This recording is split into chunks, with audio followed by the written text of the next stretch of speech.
দাবি করেছেন ব্রিটিশ ঔপনিবেশিক সাম্রাজ্যবাদী শক্তিকে তাড়িয়ে 1947 সালের 15ই আগস্ট ভারত যে স্বাধীনতা অর্জন করেছিলেন সেটা নাকি আসলে স্বাধীনতা ছিলই না।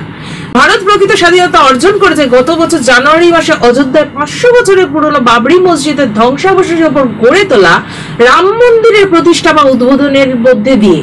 আসলে 200 বছর ধরে অগণিত স্বাধীনতা সংগ্রামীরা জীবনে সর্বস্ব ত্যাগ করে লক্ষ লক্ষ প্রাণের বিনিময়ে যে স্বাধীনতা এনেছিলেন তার কোনো স্বীকৃতি বা মান্যতা নেই হিন্দুত্ববাদী সাম্প্রদায়িক শক্তি আরএসএস বিজেপির কাছে। দীর্ঘ স্বাধীনতা সংগ্রামের ইতিহাসে কোনো ভূমিকা বা অবদান নেই আরএসএস এর।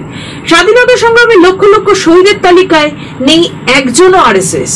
উল্টে স্বাধীনতা সংগ্রামীদের বিরুদ্ধে ব্রিটিশদের নানাভাবে সাহায্য করেছে আরএসএস নেতাকর্মীরা। স্বয়ং সাভারকর তো ব্রিটিশদের সাহায্য করার এবং ব্রিটিশ বিরোধী আন্দোলনে অংশ না নেবার মুচলেখা দিয়ে জেল থেকে ছাড়া পেয়েছিলেন। সেই সময়ই আরএসএস স্বাধীনতাকে স্বীকার করেনি, মেনে নেয়নি জাতীয় পতাকাকে, এমনকি আম্বেদকর প্রণীত ধর্ম নিরপেক্ষ গণতান্ত্রিক সংবিধানকেও। আসল দেশদ্রোহী তো এরাই, তাই না?